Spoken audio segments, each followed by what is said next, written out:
I forgot to buy it. As soon as I pressed Anthony, he laughed joyfully.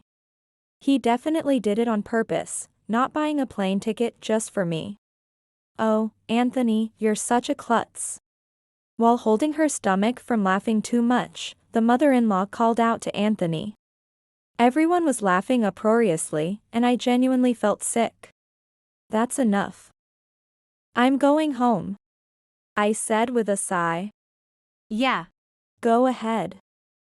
A fancy inn isn't suitable for someone like you, right? It's actually a good thing, Anthony said, smiling. Don't splurge on eating out just because you're alone. I'll be checking the receipts later, the mother-in-law said condescendingly, chuckling. Well, if that's settled, let's get going. The father-in-law cheerfully called to Anthony and the others. And they headed toward the boarding gate. How much do these people look down on me? I can never forgive them. I took out my smartphone and made a call to someone. Surely, the three of them will regret this storm. I am Jane Walters. I turned 50 this year. Currently, I live with my husband, Anthony. We live a short distance away from my in-laws, about a 15-minute walk from our house. I met Anthony more than 20 years after becoming a working adult. At my current company, I am in charge of sales. Recently, failing to meet my sales targets made going to work depressing. Naturally, my mood was low, and sales did not follow. Being scolded by my boss for poor sales performance made me hate going to work even more. I felt like I was caught in a negative loop. That's when I met Anthony. Our meeting was in the break room of the 10-story building where I worked. This building housed several companies, and there was a shared break room on the 3rd floor. During lunch break, female employees from other floors would eat their packed lunches there. I often rested in this break room when scolded by my boss. And today, after failing to meet my targets again, I was scolded loudly in front of everyone by my boss. As I sat alone on a chair feeling down, Anthony approached me. Are you okay? You seem down. Actually, I confided my work troubles to Anthony, whom I had just met. Since Anthony didn't work at the same company, I could talk to him more freely. Anthony listened sympathetically to my story.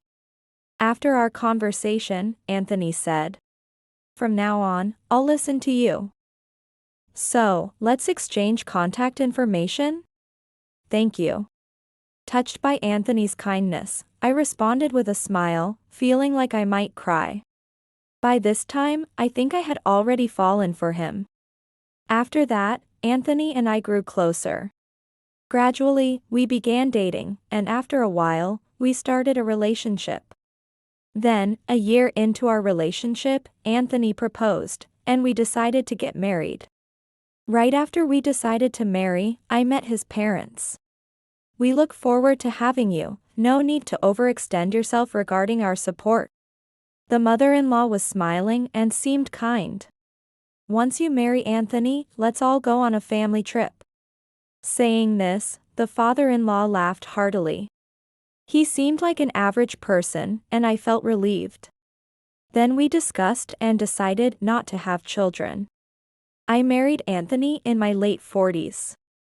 Starting a family then would have been too much for my body. Moreover, Anthony had said, I want to live a life with some financial leeway.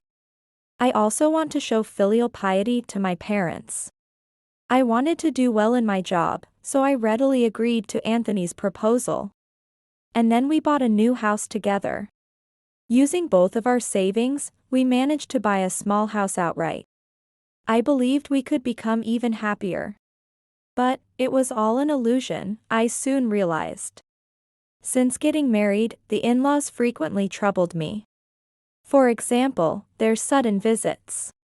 Since Anthony and I started living in our purchased house, the in-laws would come without notice. They would point out in detail how I was lacking as a housewife. At times, they would open the fridge and closets without permission and check the contents. Then, while screaming, they would berate me. What's with this fridge? Why only cheap supermarket beef? Do you intend to feed this to Anthony? The mother-in-law screamed as soon as she opened the fridge today. Even if you say that. Since we had spent our savings on the house, we were trying to save as much as possible. So, I was troubled when the mother-in-law complained like that. I had no choice but to endure the mother-in-law's remarks. One day, as usual, the in-laws came over. The mother-in-law, as if it were natural, brought a large paper bag, planning to take something from our house. At first, the in-laws came empty-handed, but after a few visits, they started bringing large paper bags. And every time, they would take away a large amount of food and daily necessities from our house.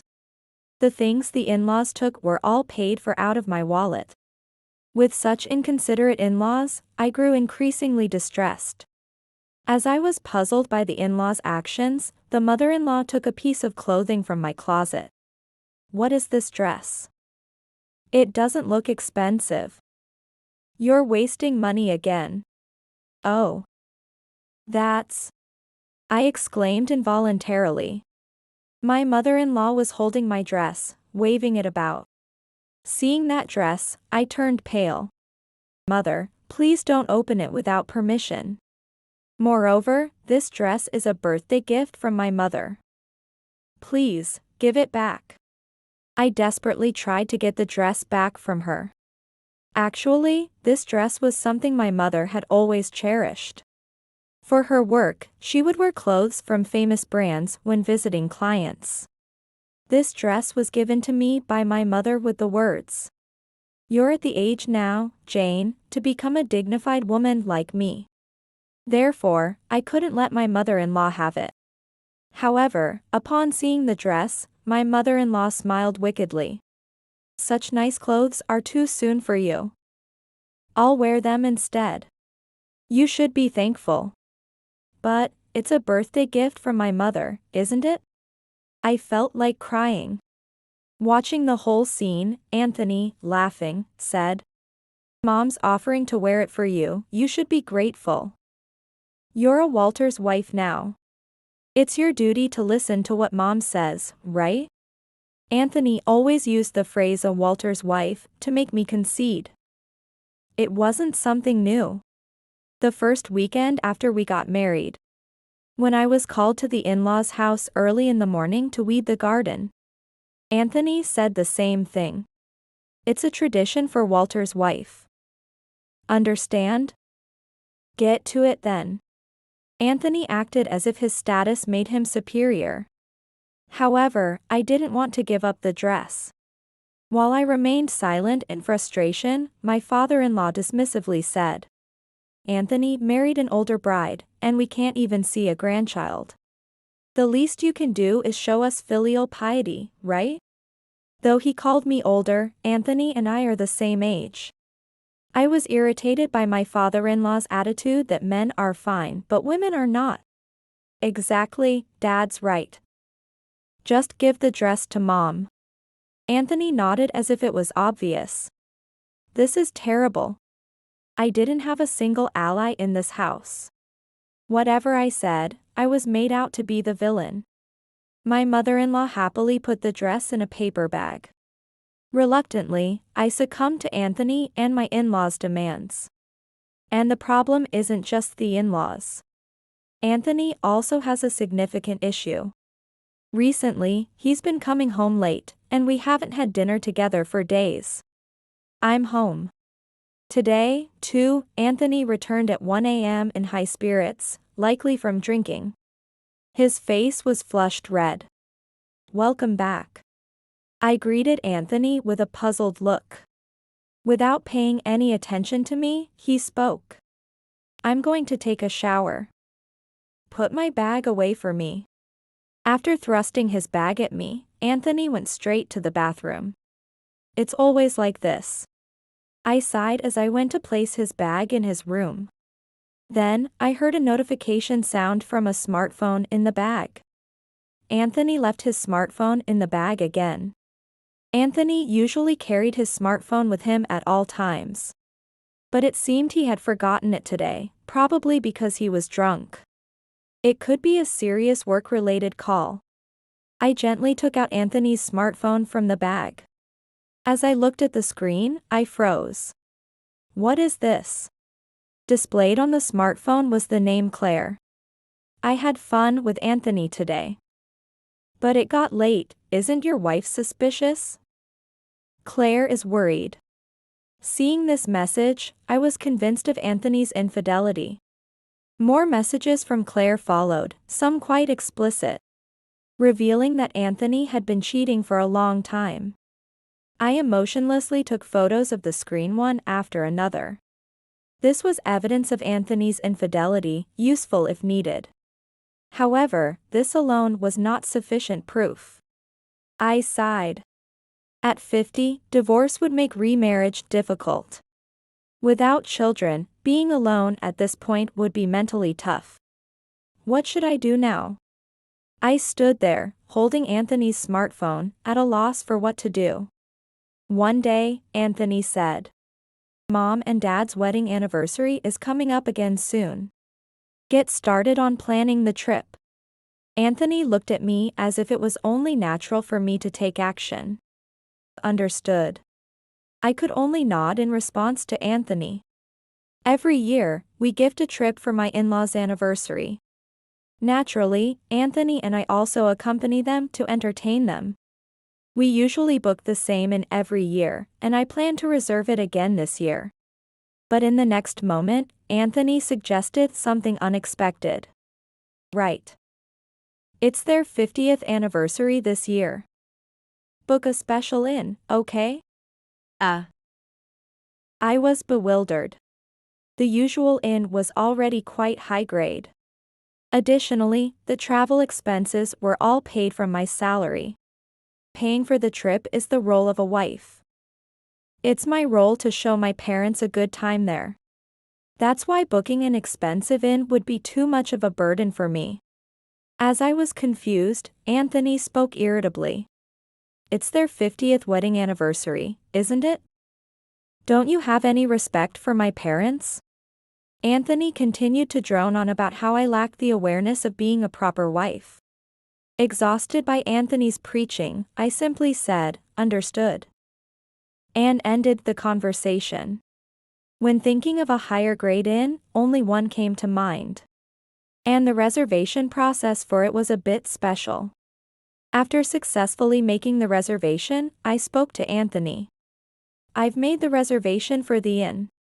Anthony grinned and retorted, "I hope it's an inn that meets my standards?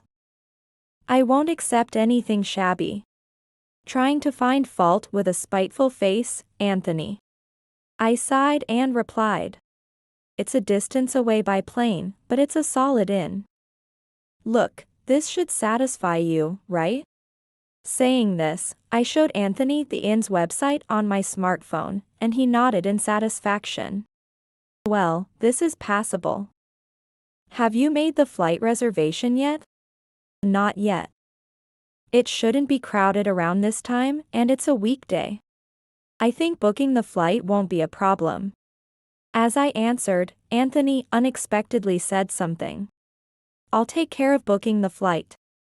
This sudden offer from Anthony, who had previously been completely inactive, surprised me, but I asked, "Really? Are you sure?" Anthony smiled warmly. "Yeah. You always work hard, Jane. I can at least book the flight." "Thank you for everything." "Thank you, too." I sincerely thanked Anthony. I thought Anthony was finally being cooperative. Maybe Anthony was starting to change. I was hopeful. However, my judgment at this time would greatly shake things up. On the day of the trip, Anthony went to pick up his parents first, so I was to meet them at the airport. Sorry for the wait. I appeared, carrying both my and Anthony's luggage, and they were already at the meeting point. And for some reason, Anthony and his parents were grinning. I had a bad feeling. While thinking this, I noticed the plane tickets in the hands of Anthony and his parents. I approached Anthony. Can I have my plane ticket, too? Then, in the next moment, Anthony said something unbelievable. I forgot to buy it. Anthony was laughing joyfully. Just mine. I couldn't believe it and asked Anthony. Yeah. I bought tickets for Mom and Dad. He just grinned. From his attitude, I realized. He definitely did it on purpose, not buying a plane ticket just for me. Oh, Anthony, you're such a klutz. The mother-in-law, holding her stomach from laughing too much, called out to Anthony. Everyone was laughing uproariously, and I genuinely felt sick. That's enough. I'm going home, I said with a sigh. Yeah. Go ahead. A fancy inn isn't suitable for someone like you, right? It's actually a good thing. Anthony was smiling. Don't splurge on eating out just because you're alone. I'll be checking the receipts later. The mother-in-law said condescendingly, chuckling. Well, if that's settled, let's get going. The father-in-law cheerfully called to Anthony and the others. And they headed toward the boarding gate. How much do these people look down on me? I can never forgive them. I took out my smartphone and made a call to someone. Then I immediately purchased a ticket for a different flight. Surely, the three of them will regret this storm. At 3 p.m. that evening, a call came to me. It was silent mode, so it didn't ring, but it was Anthony. I thought as much. I smirked and ignored the call. Actually, the flight tickets Anthony and his parents had were for a morning flight. Check-in was at 3 p.m., so they would probably enjoy some sightseeing after arriving. Unlike Anthony and his parents, I headed to the high-grade inn in advance. And there, I spoke to a certain person waiting at the luxury inn. Mom. Sorry for the sudden visit. That person was my mother. I apologized to her as soon as I met her. What on earth are you doing, Jane? After reserving such a high-grade inn, you suddenly can't stay? My mother asked with a bewildered face. Actually, I told my mother about everything Anthony and his parents had done. And I also told her that even the dress she gave me had been taken by my mother-in-law. Then, my mother, clearly angered, said something. I can't forgive them. I will get that dress back. From there, my mother and I began to formulate a plan. We earnestly asked the landlady for her cooperation. Once the details of the plan were somewhat solidified, Anthony and his parents arrived at the inn. I spotted Anthony and discreetly hid behind the front desk. Unaware of me, Anthony approached the check-in with a smile, his cheerful parents behind him. We have a reservation under the name Walters for 3 p.m. I don't see your wife here. The landlady responded with a puzzled look. The reservation was made under my full name. It was normal for the landlady to ask this. Anthony seemed to understand this, as he did not show any suspicion and confidently explained. My wife couldn't make it due to sudden illness. That shouldn't be a problem, right? Someone else will join later, so there's no need to cancel any spots. I knew who he was referring to but stayed silent and listened. The landlady smiled sweetly and dropped a bombshell. If the wife is not present, you can't use the reservation. What? Anthony and his parents froze at the landlady's sudden declaration. Then, Anthony began calling me multiple times. He must be panicking. Quickly recovering, the mother-in-law pressed the landlady. What do you mean it can't be used? Jane made the reservation herself, and we've come all this way on a plane. The mother-in-law clearly looked perplexed. We're also here to celebrate today. So please, let us use the reservation. Anthony tried to persuade the landlady. The landlady sighed as if resigned. If you insist on using it, you may, but you will have to pay an additional fee. What? What do you mean by an additional fee? Anthony asked, surprised. The landlady glanced at a woman sitting nearby. President, perhaps it's time to tell them the truth. Yes, I think I should step in. Thank you. As the landlady and the woman interacted, the mother-in-law wore a puzzled expression. Who is that woman? Why is she wearing dark sunglasses? As she began to speak, the mother-in-law choked on her words. Because she recognized the woman. That's Jane's mother, isn't it? Why is she here? The mother-in-law said this, bewildered. My mother and the in-laws had only met once at a family-only wedding. My mother smiled sweetly and replied. Long time no see. By the way, where is Jane? She couldn't make it due to ill health. Anthony tried to persist with his lie. My mother sighed at him. Don't lie. I spoke to Jane on the phone just before, and she sounded fine. Besides, this reservation was made using a corporate rate from our company. If she's not here, you'll need to pay the regular price. My mother's use of the term, our company, began to visibly unsettle Anthony and his parents. What? That would be a 70% increase. Can you afford that, Anthony? My mother smirked. What do you mean, our company? Jane never mentioned any corporate rates. And she didn't tell us anything about her mother being involved. Anthony spoke, clearly confused. He was probably overwhelmed by the influx of information. The mother-in-law also addressed my mother. You mean a corporate rate from your company? Even low-level employees get benefits? It must be a small company but with generous benefits. The sharp words from the mother-in-law made my mother frown. I hadn't told Anthony or his parents much about my mother. They hadn't asked in detail, so I hadn't shared much. Thus, my mother's next words came as a big shock to them. Me? I am the president of Smith Group. Jane is actually in line to be the next president. My mother said this with a smile. Smith Group, as in the major company? The mother-in-law exclaimed loudly. Anthony and his father were visibly shocked. Smith Group is one of the leading travel companies in the country. They operate inns and restaurants among other businesses. In fact, this inn is under our group, which allows us to use it at a reduced rate. The Smith Group is a family-run business, with our family managing it for generations. And currently, the president of Smith Group is my mother. I know where Jane works, but it's not with Smith Group. Are you trying to deceive us by lying? Anthony glared at my mother. Anthony and I work in different companies within the same building. That's why he said this to my mother. My mother laughed heartily and explained in amusement. That company is just where she's on assignment. So, her actual employer is Smith Group. She has trained enough and will return to the headquarters the year after next. Saying this, my mother casually handed her business card to Anthony.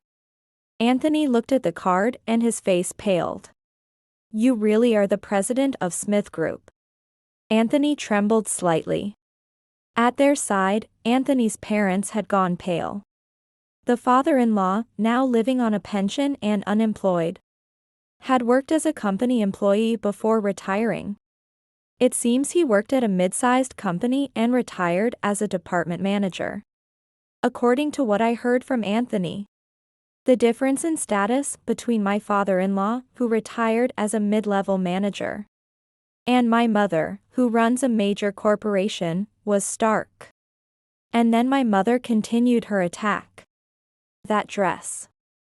I gave it to Jane. Why are you wearing it? It's my special dress for important occasions. She glared sharply at the mother-in-law. I'm so sorry. I'll take it off right away.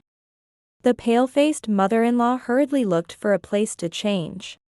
She quickly changed and returned the dress to my mother. If there's even a slight fray, I'll be billing you for the repairs, understand? Yes. The mother-in-law replied meekly to my mother's declaration. Then Anthony, as if remembering something, muttered quietly, I need to tell Claire not to come here. My mother did not react as if she hadn't heard.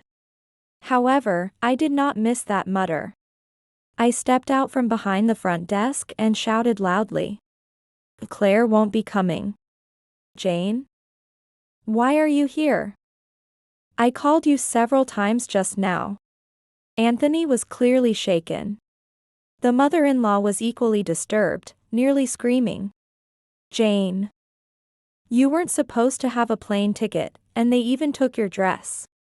My mother quickly interjected, the dress was originally Jane's. It's not yours. The father-in-law was also visibly upset. Smith Group is much bigger than the company I worked for. And to think she's the president. He said, looking dejected. Being a proud man, this was likely a blow to his ego. I came on a different flight. I came here to get revenge on you all. I smiled slyly. So, Claire not coming is. I made sure she wouldn't come. Right after you all left on the plane this morning, I called her. That day I discovered Anthony's affair through his smartphone. I secretly went to a detective agency and requested an investigation.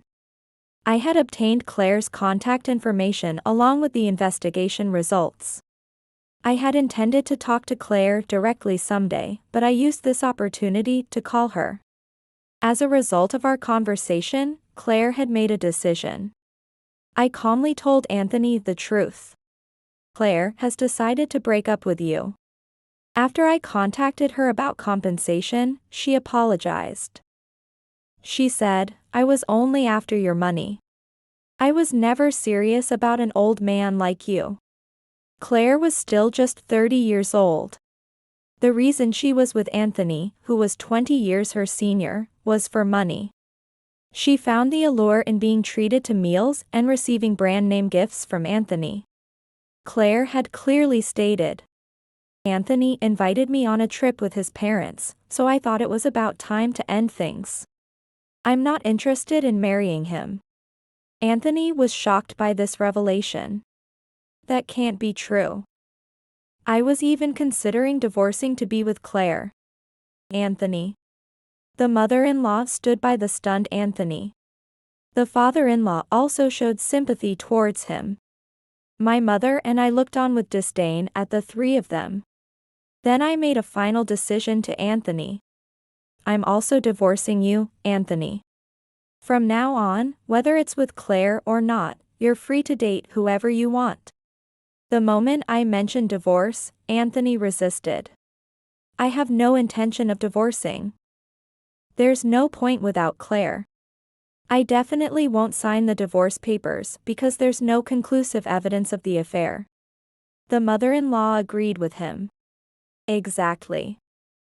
We won't accept a divorce. After all.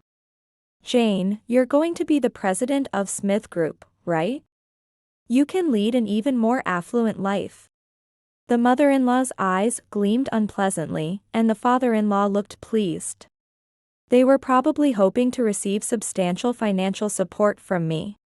However, I won't let things go their way. My mother also glared at them.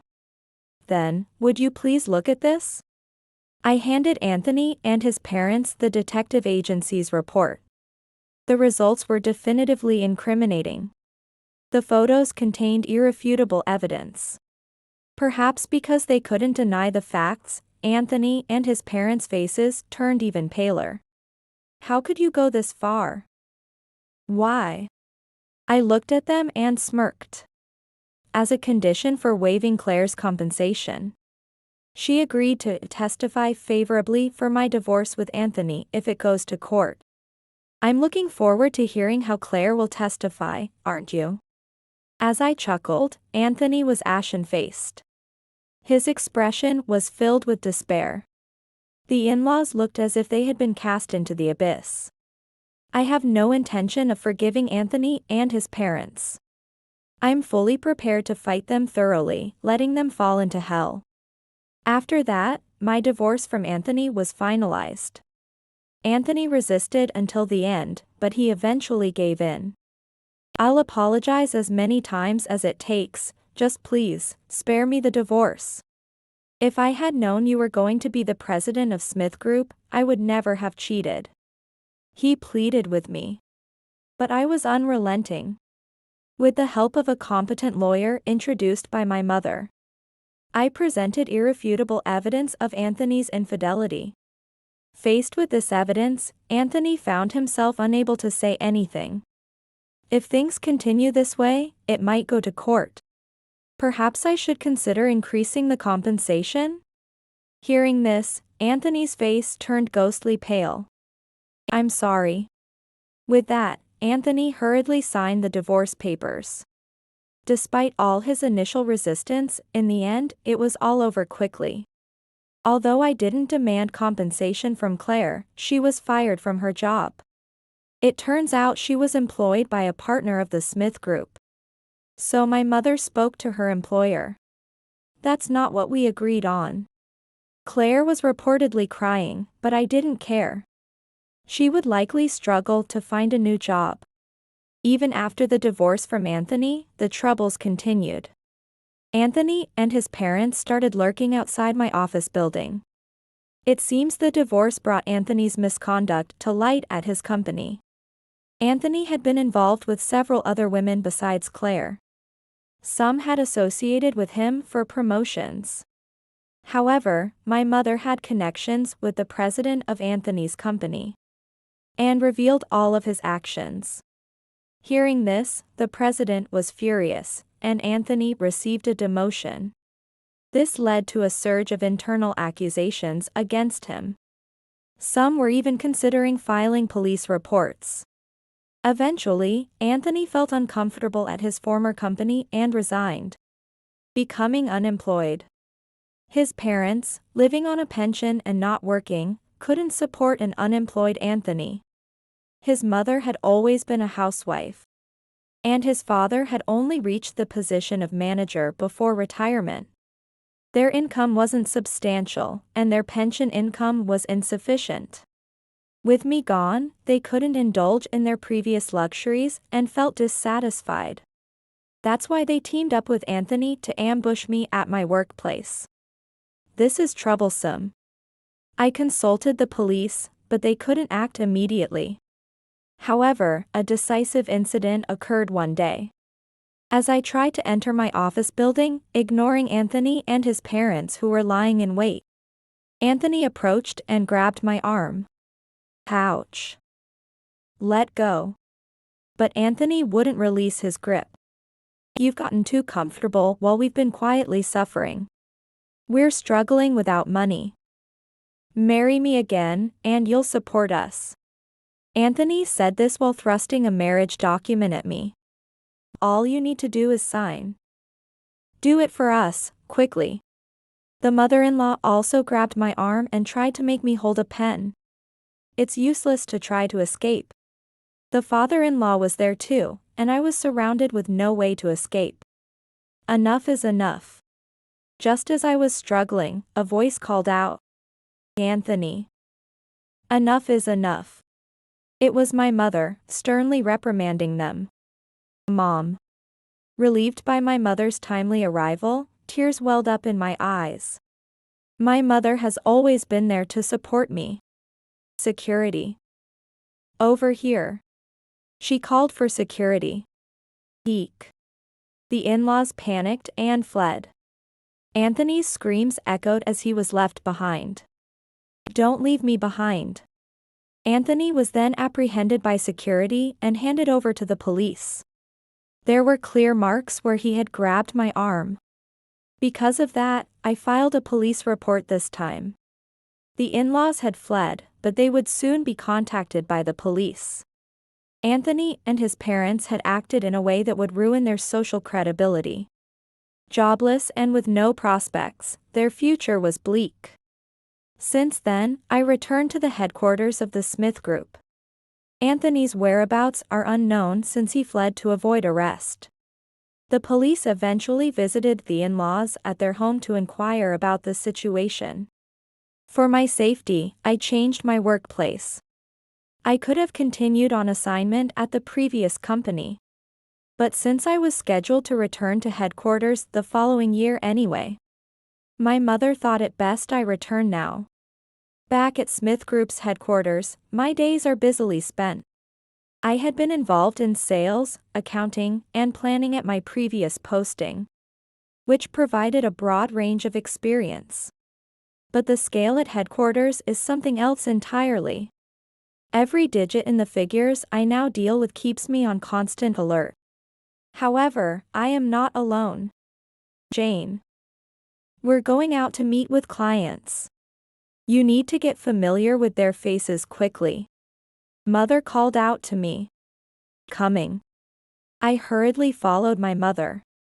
This busyness helps me forget the painful past with Anthony. I am endlessly grateful to my mother, who has always been there to help me during tough times. To repay her, I continue to look forward and move on every day.